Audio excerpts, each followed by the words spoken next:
देखते आंखों, सुनते कानों। आप सबको एडवोकेट खालिद सैदी का सलाम। आप देख रहे हैं कास मोटिवर्सिटी यूट्यूब चैनल। आज की इस वीडियो में हम शेयर करेंगे लॉजिस्टिक मैनेजमेंट डेफिनेशन कि लॉजिस्टिक मैनेजमेंट की क्या तारीफ होती है। इसको हम 4 हिस्सों में तकसीम कर सकते हैं।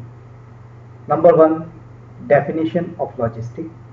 Number 2, history of logistic. Number 3, importance of logistic. And last, types and procedure of logistic.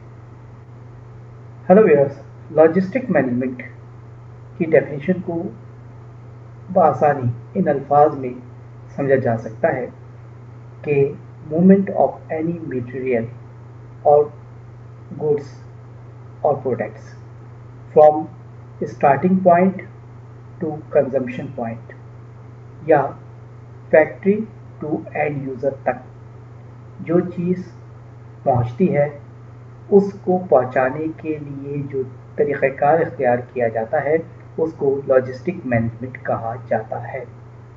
Logistic management में मुख्तलिफ अनासिर का किरदार होता है जिसमें raw material, supplier, manufacturer, transporter, warehousing का अमला, डीलर, रिटेलर, इवन के एंड यूज़र तक सब के सब शामिल होते हैं। क्योंकि रॉ मटेरियल होगा तो वो सप्लाई होगा, सप्लाई होकर वो फैक्ट्री पहुंचेगा तो मैन्युफैक्चरर जो है उसको प्रोड्यूस करेगा, प्रोडक्ट की शक्ल देगा और प्रोडक्ट बनने के बाद, फिनिश गुड होने के बाद वो डिस्ट्रीब्यूशन पॉइंट पे पहुंचेगा, वहाँ से डीलर और डीलर से रिटेलर और आखिर में एंड यूज़र तक पहुंचेगा जो कि उसे यूटिलाइज करेगा। ये तमाम के तमाम अनासिर एक दूसरे के साथ यकजा होते हैं, चाहे वो मटेरियल हो, चाहे वो एनिमल हो, चाहे वो फूड आइटम्स हों, चाहे वो लिक्विड्स हों, गारमेंट्स हों, गैसेस हों, एक्सेट्रा जो भी हों, वो तमाम की तमाम चीज़ें जो है वो लॉजिस्टिक मैनेजमेंट की डेफिनेशन के तहत ही कवर अप होती हैं। History of logistic. ज़माना कदीम से इंसान जद्दोजहद कर रहा है, खूब से खूब तर की तलाश में लगा हुआ है। इब्तदाई दौर में उसने एक जगह से दूसरी जगह सामान मुंतकिल करने के लिए हाथ रेड़ी का इस्तेमाल किया। फिर उसके बाद जानवर को बाल बर्दारी के तौर पर काम में लाया। फिर आहिस्ता आहिस्ता पहिए का ज़माना आया तो मुख्तलिफ़ किस्म की गाड़ियाँ वजूद में आई, ट्रांसपोर्टेशन की मुख्तलिफ़ चीज़ें सामने आईं एक जगह से दूसरी जगह प्रोडक्ट को मुंतकिल करने के लिए। और दौर हाजिर में चाहे वो रेल का निज़ाम हो, चाहे वो लॉजिस्टिक का दूसरा निज़ाम हो, बाई एयर हो, बाई ट्रेन हो, बाई रोड हो, ये तमाम के तमाम चीज़ें जो हैं वो लॉजिस्टिक मैनेजमेंट के तहत डील की जाती हैं। लॉजिस्टिक मैनेजमेंट बेसिकली ये लफ्ज़ ऑक्सफोर्ड यूनिवर्सिटी की जो डिक्शनरी है उसमें 1984 में यूटिलाइज़ किया गया और ये फ्रेंच लफ्ज़ है जिसे लॉजिस्टिको कहा जाता है और इंग्लिश में लॉजिस्टिक कहा जाता है। और इस डेफिनेशन के तहत इसमें warehousing, inventory, transportation, packaging, even के इंफॉर्मेशन फ्लो तक भी हर चीज़ इसमें शामिल होती है। इम्पोर्टेंस ऑफ लॉजिस्टिक को हम आगे चल के डिफाइन करते हैं। पहले हम देखते हैं कि प्रोसीजर या टाइप ऑफ लॉजिस्टिक क्या होता है। ये दो तरह के होते हैं, एक होता है इंटरनल लॉजिस्टिक और दूसरा होता है एक्सटर्नल। इंटरनल लॉजिस्टिक से मुराद विद इन द प्लांट और फैक्ट्री एरिया जो स्टोर, प्रोडक्शन, पैकेजिंग और सेंट्रल स्टोर का तरीक़ाकार होता है, एक दूसरे से लिंकअप होता है, इसे हम इंटरनल लॉजिस्टिक कहते हैं। कि माल रॉ मटेरियल आया, स्टोर में रखा गया, वहाँ से प्रोडक्शन डिपार्टमेंट में गया, वहाँ से वो तैयार हुआ फिनिश गुड्स की सूरत में और दोबारा वो सेंटर वेयर हाउस में मुंतकिल कर दिया गया। तो ये सारा का सारा जो अमल होता है विद इन फैक्ट्री ये इंटरनल लॉजिस्टिक कहलाता है। जबकि एक्सटर्नल लॉजिस्टिक जो होता है मूवमेंट होती है प्रोडक्ट की आउटसाइड ऑफ द फैक्ट्री। उसको आप प्रोक्योरमेंट कहते हैं कि जो रॉ मटेरियल परचेज किया गया, हासिल किया गया।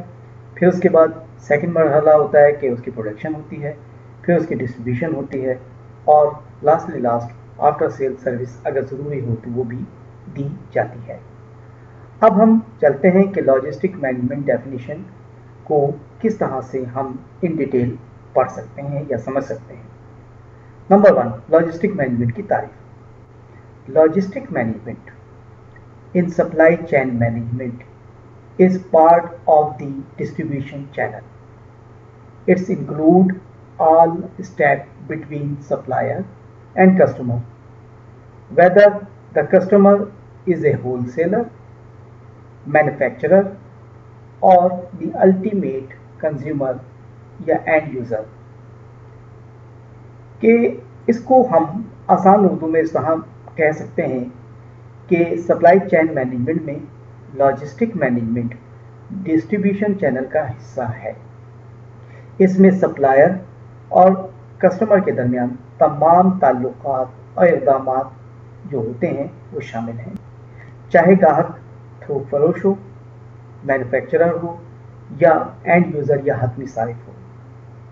इसी तरह से it's can be categorised into 3 major branches: inbound logistic, outbound logistic and third party logistic।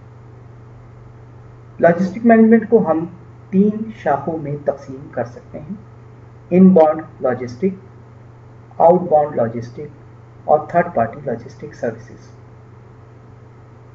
इसको मज़ीद इन डिटेल हम इस तरह बयान करेंगे कि ए well planning and efficient utilization of resources, suppliers, raw materials, product, labor force, transportation, ये तमाम की तमाम चीज़ें which eventually helps to company owner to save money, time, cost and increase his profit of margin। के वसाइल, suppliers, खाम माल, मसनूआत, labour force, नकलो हमल के ज़राए, इन तमाम को एक अच्छी मनसूबाबंदी के तहत अगर यूटिलाइज़ किया जाए तो उसके नतीजे में जो मार्जिन ऑफ प्रॉफिट है कंपनी का वो इंक्रीज़ होता है, और उसके नतीजे में कंपनी के जो मैनेजमेंट है या जो ऑनर्स हैं उनका पैसा, वक्त, लागत बचता है, जिसके नतीजे में मुनाफा जो है वो इंक्रीज़ होता है। और जब किसी कंपनी के मुनाफे में इजाफा होता है तो वो कंपनी ग्रोथ करती है, और उस ग्रोथ के नतीजे में जहाँ मालकान को फ़ायदा होता है वहीं पर वहाँ पे काम करने वाले तमाम अफराद को उसका इनडायरेक्ट फ़ायदा होता है, बोनसेस की सूरत में, इंक्रीज ऑफ सैलरी की सूरत में, प्रमोशंस की सूरत में। तो हम ये कह सकते हैं कि इन तमाम को अगर देखा जाए तो ये प्लानिंग का ही एक शाखसाना होता है। की तारीफ को मुख्तसरन आसान उर्दू में हम इस तरह से बयान कर सकते हैं कि सप्लाई चेन मैनेजमेंट में लॉजिस्टिक मैनेजमेंट डिस्ट्रीब्यूशन चैनल का एक हिस्सा है। इसमें सप्लायर और कस्टमर के दरमियान जो ताल्लुकात होते हैं, चाहे वो किसी भी नौयत के हों, उन सब को यकजा किया जाता है।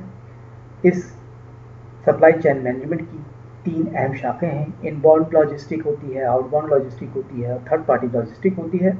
Inbound logistics Murad with in the company या फैक्ट्री जो इनबाउंड ट्रांजैक्शंस होती हैं वो।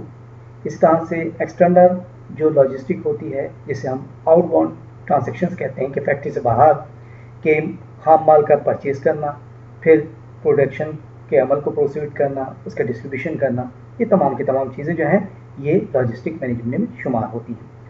लाज़मत है जब एक प्रॉपर तरीके से काम किया जाता है, मैनेज तरीके से काम किया जाता है, अच्छी मनसूबाबंदी के तहत काम किया जाता है, वसाइल को, माल को, मसनूआत को, लेबर फोर्स को, नकलो हमल को, हर चीज़ को बेहतर मुनज़्ज़म तरीके से इस्तेमाल किया जाता है, तो उसके नतीजे में जो खर्च है वो कम होता है, पैसा बचता है, लागत में कमी आती है, और उसके नतीजे में प्रॉफिट ऑफ मार्जिन जो है वो इंक्रीज होता है और मालकान की जो प्रॉफिटेबिलिटी जब बढ़ती है उसके नतीजे में आम आदमी या जो उस कंपनी से वाबस्ता लोग होते हैं उनको भी उसका इनडायरेक्ट फ़ायदा हासिल होता है। उम्मीद है आज की ये वीडियो आपको अच्छी लगी होगी। Thank you so much.